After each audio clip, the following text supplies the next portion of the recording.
Vamos a Apocalipsis 1 del versículo 4. Del versículo 4 en adelante. Juan, a las 7 iglesias que están en Asia, gracia y paz a vosotros, del que es, que era y que ha de venir, y de los 7 espíritus que están delante de su trono. Aquí va a haber algunas explicaciones que nos habla. Ya hablamos de la revelación, pero aquí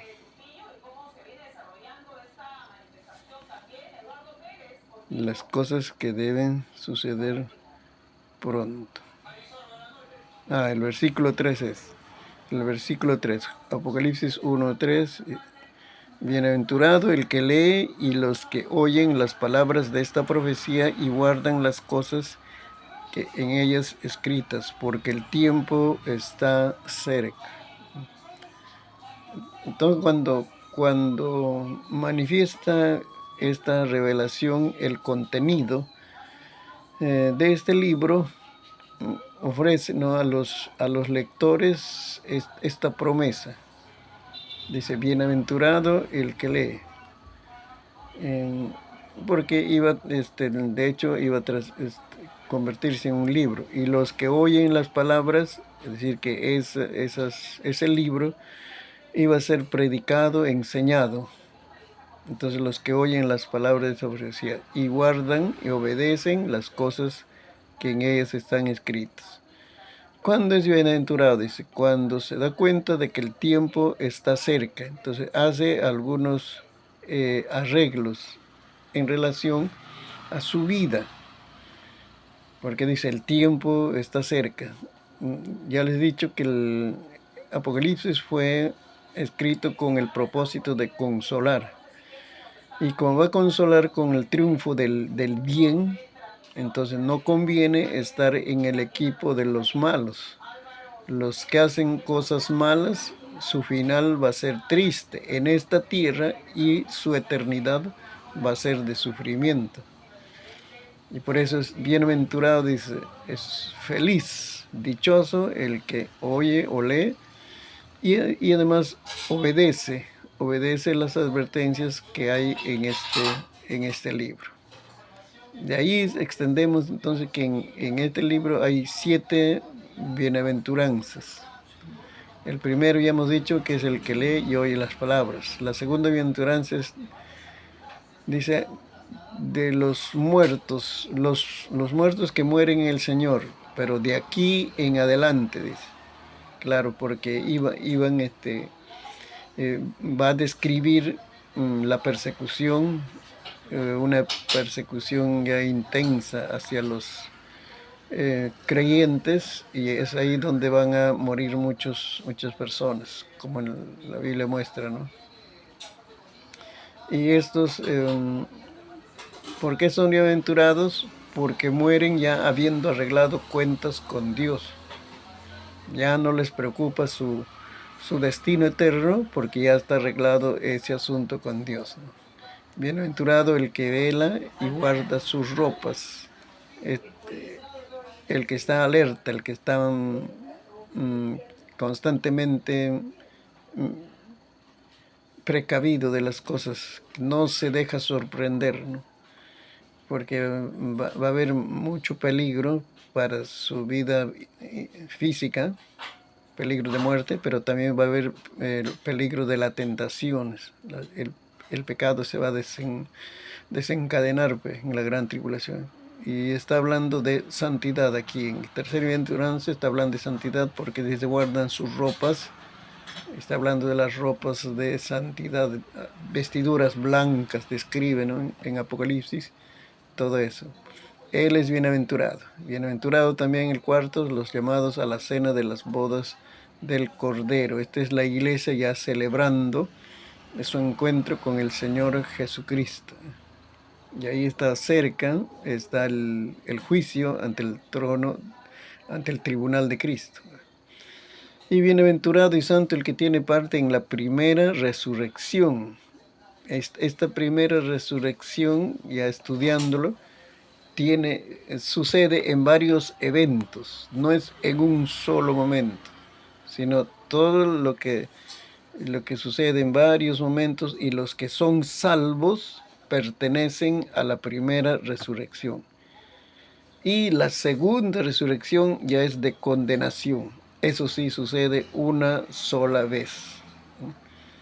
Entonces, son bienaventurados felices porque todo lo que resucitan aquí ya de hecho están salvos. Bienaventurado el que guarda las palabras de las profecías de este libro. Es decir, si lo tomamos con mucha seriedad, con mucha responsabilidad, las advertencias, las promesas que hay en este libro. Bienaventurados los que lavan sus ropas. Otra vez está hablando de santidad. Cuando habla de ropas, está hablando de santidad, santificación. Eso va a ser muy importante. Así que hay bienaventuranzas. Hay otras frases también que se repiten eh, en en este libro, como promesas, como advertencias. Hay que tomar en cuenta. Y aquí entonces ya entramos al versículo 4. ¿A quiénes escribe? Dice Juan a las 7 iglesias. Está a las 7 iglesias que están en Asia. ¿Y dónde están descritas esas iglesias? En el capítulo 2. Está en el mismo orden como está en la Biblia. Y este término Asia se refiere, Asia es una provincia romana, como está diciendo aquí. La provincia romana de Asia. Porque ese era su estilo de conquistar del Imperio Romano. Conquistaba un país y lo convertía en provincia romana, con el mismo nombre, ¿no? Por eso, provincia romana de Asia. Pero luego con el tiempo ha cambiado de nombre. Ahora se llama Turquía, Turquía Occidental. ¿Por qué 7?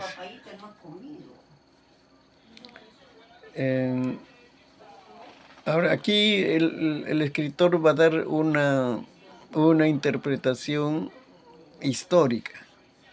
¿Por qué escribe a las 7 iglesias? Porque podría escribir a 9, 10, 15 iglesias, pero ¿por qué 7 iglesias representativas? Dice, porque representan periodos de la historia de la iglesia. Esa es una forma de interpretar esas iglesias que vamos a ver en el capítulo 2 y 3.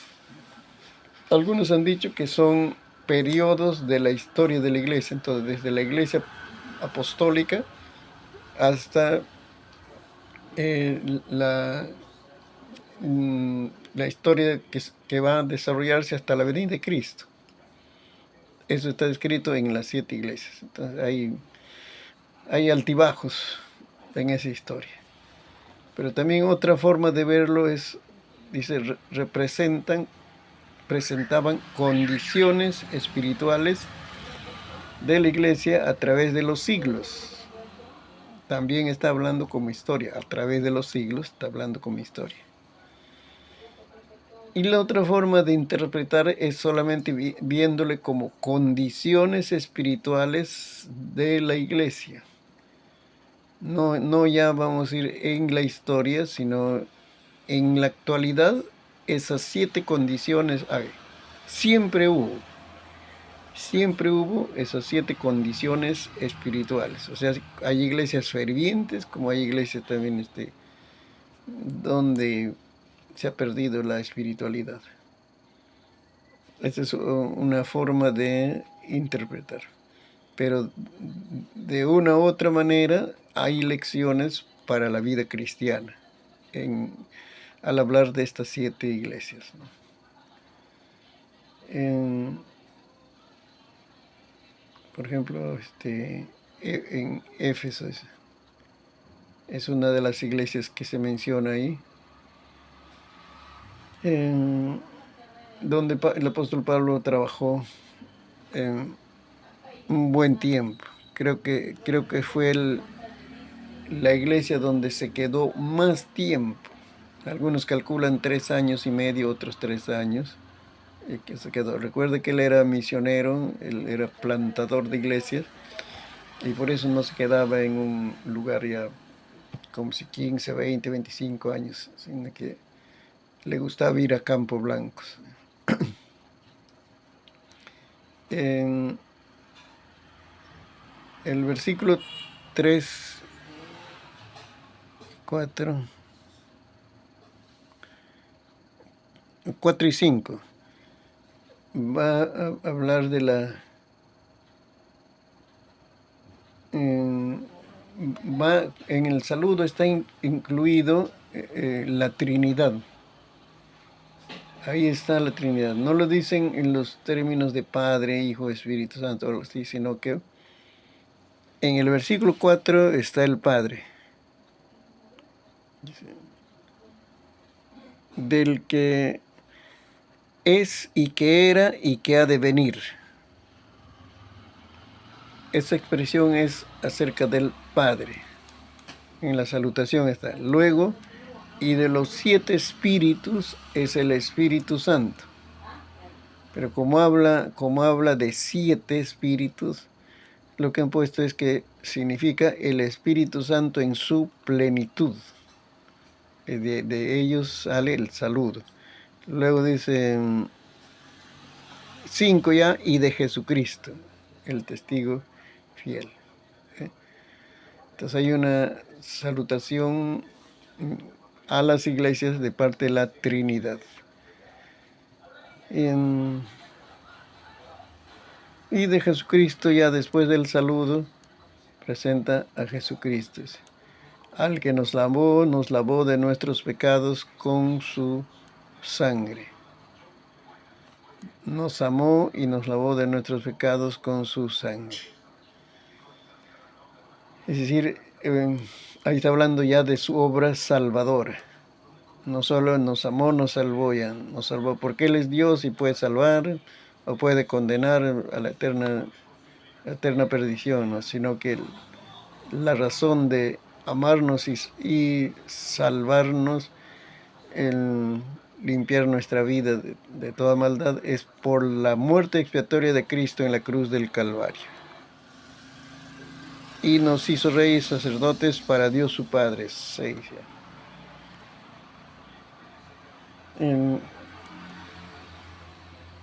A nosotros también dicen, nos hace reyes sacerdotes para Dios su Padre. Nos da privilegios también que podemos ser parte de el proyecto, la meta de Dios, ¿no? De alcanzar a la humanidad.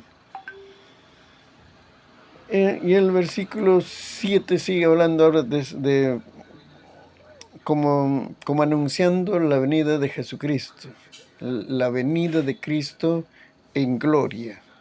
Esta es una primera mención del retorno de Cristo en gloria.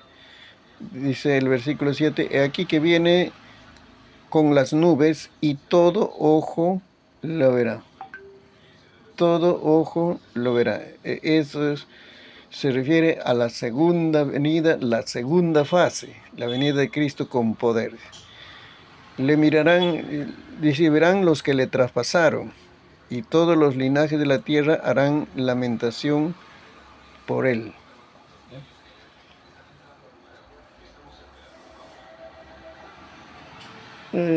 Sí, va a haber señales antes de la venida de Cristo con poder, todo eso está hablando, ¿no? Pero aquí hay una importante cuando dice los que le traspasaron. Es que los que participaron en su muerte, la muerte de Jesús aquí en la tierra, ellos también van a reconocerlo, posiblemente por sus huellas. Entonces aquí se refiere a los judíos, aunque propiamente los judíos no fueron los que ejecutaron la crucifixión, sino fueron los romanos. Pero ellos fueron los que rechazaron a Jesús y pidieron que sea crucificado. Pues, ellos lo verán, pero qué reacción va a tener. Dice, y todos los linajes de la tierra harán lamentación por él. No está comentado acá. No hay comentario. Pero esto de que harán lamentaciones, ¿por qué harán lamentaciones cuando Cristo se manifiesta, ¿no? Con poder y todo ojo lo verá?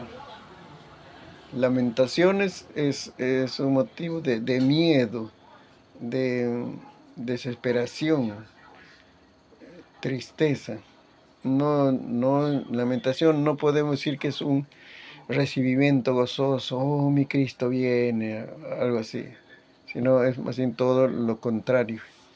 ¿Quiénes van a hacer lamentación? Dice, los linajes de la tierra. Estos son los que rechazaron a Jesús. Aparte de los judíos lo rechazaron corporativamente. En esa multitud estaba representado todo el pueblo judío. De repente alguno no ha ido a la fiesta, pero ellos pidieron que sea suelto Barrabás y que Jesús sea crucificado. Entonces harán lamentación porque viene ahora Jesucristo como juez, como rey. Y ellos no han hecho ningún arreglo por su vida espiritual. No se han preocupado de eso, sino que se han pasado pues, en tantas distracciones, afanes de esta vida, pero ahora lo que anuncia, ¿no? Lo que anuncia la venida de Cristo, que todo ojo lo verá, entonces van a comprender que las cosas que la Biblia dice es cierto, no es fantasía. Entonces será tarde su lamento, porque Jesucristo viene a establecer su reino en esta tierra. Esa es la plenitud también de los gentiles, incluye eso, ¿no? De que la salvación está al alcance de todos, pero llega su tiempo en que se cierra la gracia. Sí, va a haber salvación en la gran tribulación, pero le va a costar la vida. Eso sí. Se presenta Jesucristo como el alfa y omega, la primera y la última letra del alfabeto griego. Es decir, que aparte de Cristo no hay otro Salvador, no hay otro Señor. Como si es la primera y última letra. Con eso está queriendo expresar, ¿no? su señorío sobre todas las cosas. El que tiene la última palabra, como podemos decir, ¿no? Jesucristo lo que dice, eso ya es ley. ¿Dónde estaba Juan? Dice 9, el profeta proclamador de Dios. ¿Dónde estaba? En la isla de Patmos. Esto ya es conocimiento ya bien usado, ¿no? Estaba en la isla de Patmos por causa de la palabra de Dios y el testimonio de Jesucristo. Ahí va a entrar lo que aporta la historia después de los apóstoles. Hay otros que escribieron, ¿no? Las historias acerca de Jesús. Y cuando los apóstoles ya estaban predicando, viajando a varios lugares. De ahí se cuenta, ¿no? Que el Imperio Romano, creo que arreció Domiciano. Domiciano desató una persecución fuerte y lo tomó preso a Juan, el escritor de Apocalipsis, y lo dictaron sentencia de muerte. ¿Y cómo va a morir? Entonces dijeron, la historia sí dice, ¿no? Que querían que muera como frito en un depósito de aceite hirviendo, ahí lo echan. Entonces se iba a quemar el hombre. Y para que sea como amenaza, como advertencia a los que siguen ideas aparte del Imperio Romano, porque ellos creían tener la verdad y todo, y los emperadores se jactaban de ser dioses, y entonces para que tenga repercusión, decidieron hacerlo en la capital, como decir ahora de la Iglesia Romana sería pues, el Vaticano. Ahí dice, ahí tenían que hacer este ejemplar castigo a Juan, y prepararon el aceite eh, eh, con suficiente espacio, ¿no? Como para una persona, pero no era un depósito pequeño, algo así, sino era grande como para que pueda entrar una persona, y luego lo arrojaron, dice, y cuando cayó, dicen, no le hizo efecto ninguna cosa, era aceite hirviendo, no le hizo efecto, y se salió con tranquilidad viendo frente al asombro de todos los soldados, el emperador, el público, él levantándose se salió, se cuidó, toda la grasa pues, estaría en su cuerpo. Entonces, ¿qué dijo él? El emperador, no puedo matarle a este hombre, dice. Si no puedo matarle, he escapado de la muerte. Entonces, ¿qué voy a hacer? Lo mando a la isla de Patmos, que era también situaciones mm, incómodas. Si la gente ahí que iba no sobrevivía, pero el Señor lo sostuvo en la isla de Patmos, y es ahí donde escribió el libro de Apocalipsis. Es la isla de Patmos, dice, desolada y rocosa situada en el mar Egeo, a lo largo de la colina de la costa, a lo largo de la costa de Turquía. ¿Y cuándo? Dice, en el día del Señor. En, por el texto, por el contexto textual, mayormente dicen que se refería al domingo. Ese es el día del Señor. Hay algunos comentaristas que hablan ya que fue en la era de Dios, todo ese tiempo del avance del Evangelio, todo eso, ¿no? Pero más propiamente se entiende que era un día, 24 horas, y era domingo. Entonces, en el día del Señor, dicen, que sucedió o tuvo esta visión, que vio al Cristo glorificado. Aquí está, del versículo 2 en adelante, el Cristo glorificado.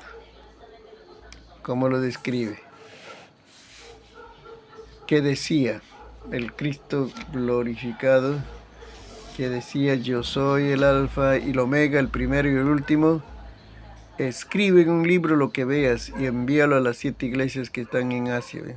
Ella le dio las orientaciones diferentes. Y describe al Señor Jesucristo en varios detalles. No podemos pasar tiempo, pero es muy significativo lo que habla, ¿no?, de Jesucristo. Lo está poniendo en términos humanos, o sea, una presencia majestuosa, ¿no?, de Jesucristo, el, el carpintero, le dice en esta tierra, o el hijo del carpintero, pero ahora tiene una presencia majestuosa, sublime. Eso es lo que describe. Eh, de tal forma que este, nos está presentando al juez de toda la tierra, el que tiene todo el juicio, la autoridad suprema, nos está presentando. Y esa autoridad suprema está en un ambiente de la iglesia, o las iglesias se puede llamar, ¿no? Este,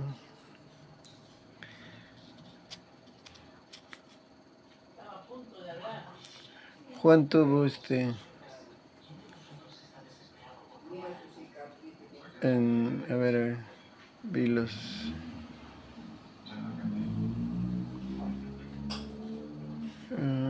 a ver, más adelante... si no, de repente vamos a volver al versículo 7, que ahí también va el material, ¿no? Pero ya entra a describir un personaje solemne, pero ¿dónde está? Dice. En el versículo 20. Versículo 20.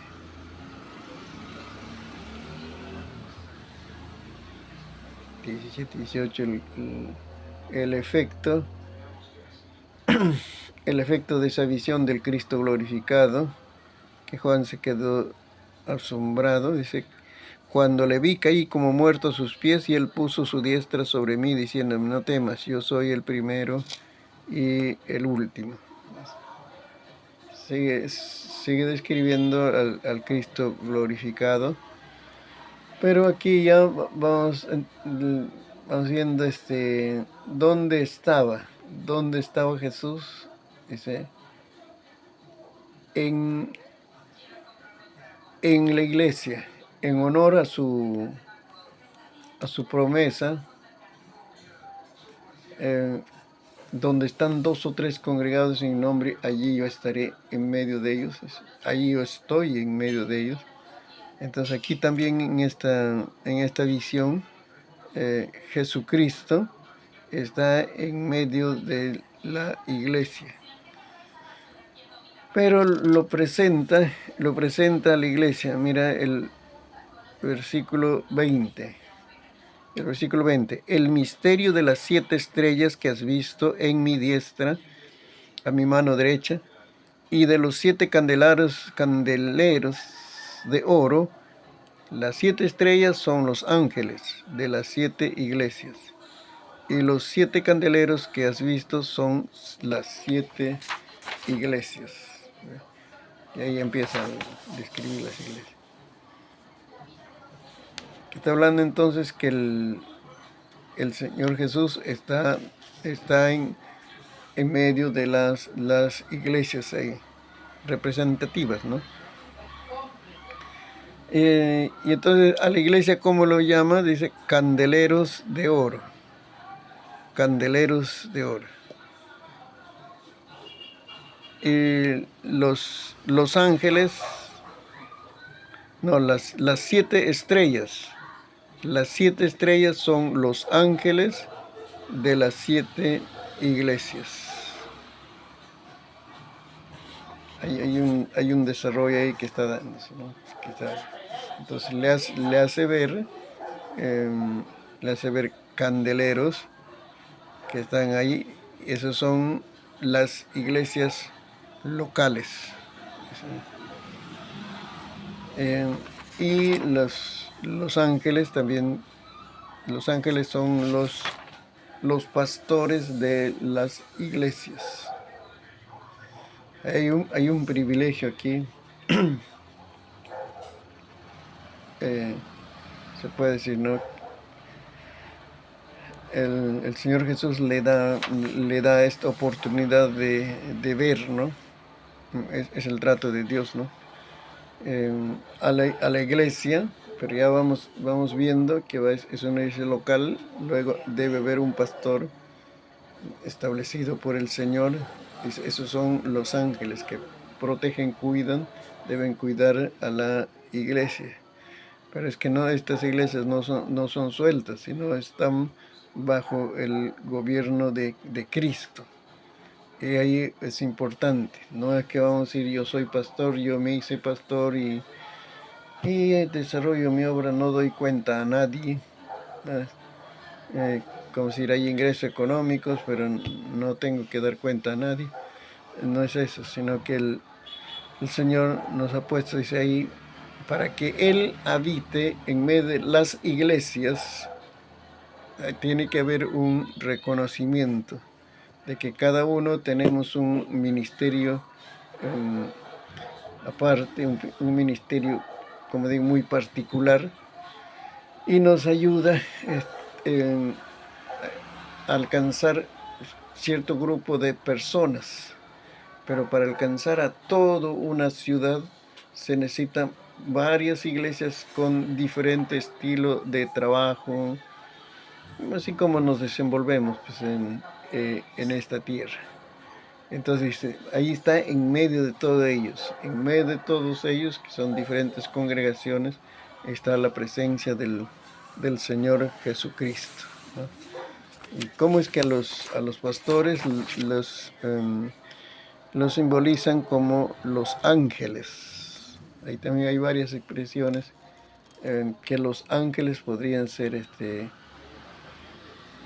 em, podrían ser los ángeles en sí. Primera interpretación sería ahí, ¿no? Mm, que están cuidando, velando siempre la vida espiritual. Ellos, aparte del pastor, entonces hay elementos angélicos que están cuidando a la iglesia, la vida de los creyentes. Pero la otra interpretación, que esos ángeles son los pastores, porque lo va a mencionar en el capítulo 2 y 3, en su salutación, le va a mencionar a los pastores. Y entonces lo ve como ángeles que deben proteger. Eso no está hablando de su función importante del pastor, es de proteger a las ovejas. Poco es lo que se ha enfatizado eso, que toda, toda persona es vulnerable a los golpes de esta vida, pero va a encontrar ayuda y consuelo en la iglesia. Y ahí está, vamos a decir, para que sea una iglesia organizada, que hace las cosas con orden. Hay una estabilidad, ¿no?, en las actividades. No estamos moviendo de sorpresa en sorpresa, sino que si hay sorpresas, son positivas, los milagros de Dios. Entonces, en esa iglesia local, ahí el Señor ha puesto al pastor ese, como ángeles. No es que le salió la alita, sino que él le está hablando de su función principal de cuidar, proteger a las personas, ¿eh? Eso es la enseñanza que nos deja. Pero en ese proteger, cuidar a los hermanos, no está solo, porque dice, yo me paseo en medio de esas congregaciones. El Cristo glorificado se pasea. Y siempre el mover de Dios o las obras de Dios en la Biblia, lo vemos a un Dios activo, que Él hace que las cosas sucedan. No es que Él está siguiendo la corriente de este mundo, Él establece su estilo de vida y se va a hacer así y realizan. ¿Por qué? Porque hay personas que le aman de corazón y ellos van a estar dispuestos a respaldar ese trabajo, ¿ve? Así que vemos ahí a Jesucristo, ¿no?, en medio de los 7 candeleros. Es significativo el uso de estos símbolos, porque ya ha dicho anteriormente el Señor Jesús que nosotros somos la luz del mundo. Entonces ahora, corporativamente, uniendo varias luces, entonces producen un mayor fulgor. La luz es más fuerte. Es la iglesia. La iglesia debe ser la institución que más brilla en la ciudad, porque somos luz por naturaleza. Ahora, no estamos hablando de la luz eléctrica, de eso, ¿no?, sino la luz del testimonio. ¿Por qué le pone como candelero? La función primordial del candelero era producir luz. Ahí se consumía, ¿no?, con el aceite y una mecha se consumía el líquido, el combustible, a través de un tiempo. Entonces le está poniendo ahí a la iglesia con esta figura de candelero. Ustedes son la luz, ustedes son los que alumbran, resplandecen, ¿no? Su estilo de vida tiene que ser tan notablemente diferente de la mayoría que están en las tinieblas. Entonces nosotros no podemos estar en las tinieblas con un poquito, vamos a decir, ¿no? Con un poquito de santidad, de religiosidad, ¿no? Sino nuestro deber es alumbrar. Y cuando alumbra, nosotros somos luz corporativamente. ¿Qué va a pasar? Entonces las tinieblas no prevalecen. Las tinieblas son derrotadas. Eso es. Las tinieblas son derrotadas. Entonces ahí vemos a Jesucristo. Está en medio de la iglesia. Bueno, a ver, redondeando este pensamiento para entrar a las iglesias. Cristo tiene planes eternos. Por eso vino a buscar y a salvar lo que se había perdido. Es el plan eterno de Cristo, salvar, es buscar y salvar lo que se había perdido. ¿Pero a cuántos? ¿Solo un poquito? Si el 10%, 6% de la población mundial vino a salvar a las personas. Y cuando Dios proyecta, planifica, hermano, Él no planifica fracaso, planifica siempre triunfo, que sus planes se cumplan. Nosotros tenemos que sintonizarnos con Él y colaborar para que se cumpla ese proyecto de Dios, salvar a la raza humana. Dice, lo que se había perdido. No se perdió solamente el 20% de la población humana, se perdieron todos. Entonces la salvación es para todos. Ese es un proyecto. El otro proyecto es lo que dijo Jesucristo, es edificaré mi iglesia. Y en eso de edificar es que lo va a hacer fuerte a la iglesia. Corporativamente está hablando, todos los creyentes van a ser fuertes en esa iglesia, en la oración, en echar fuera demonios, todo eso. De tal manera dice que las puertas del Hades no prevalecerán contra la iglesia. Las puertas. ¿Por qué dice puertas? Porque por la puerta sale lo que está dentro, los recursos que están adentro. Pueden ser personas, pueden ser bienes, muebles, cosas, ¿no? Va a salir de ahí, de la casa. Entonces, ¿qué va a salir del infierno? ¿Va a haber cosa buena para la iglesia? Entonces va a salir malas intenciones, comisiones de maldad, todo eso. Entonces el proyecto de Dios es hacerle a la iglesia tan fuerte, que los recursos del enemigo que lance contra la iglesia no va a prevalecer, porque ya lo venció Cristo en la cruz del Calvario, ¿no? Entonces Cristo está ahí en la iglesia, está cumpliendo sus planes y proyectos. No miremos a un Cristo pasivo, indiferente, ¿no? La iglesia está débil y los creyentes están tropezando, están cayendo, cosas escandalosas.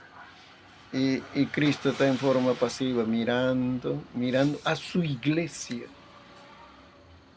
a su generación, porque Isaías dice, en cierta manera Jesús también es Padre, porque dice su generación, ¿quién la contará?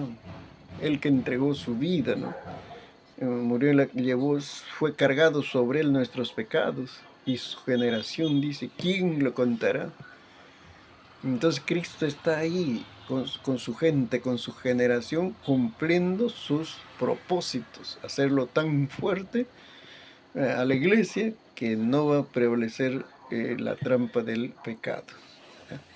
De ahí estamos sacando las enseñanzas.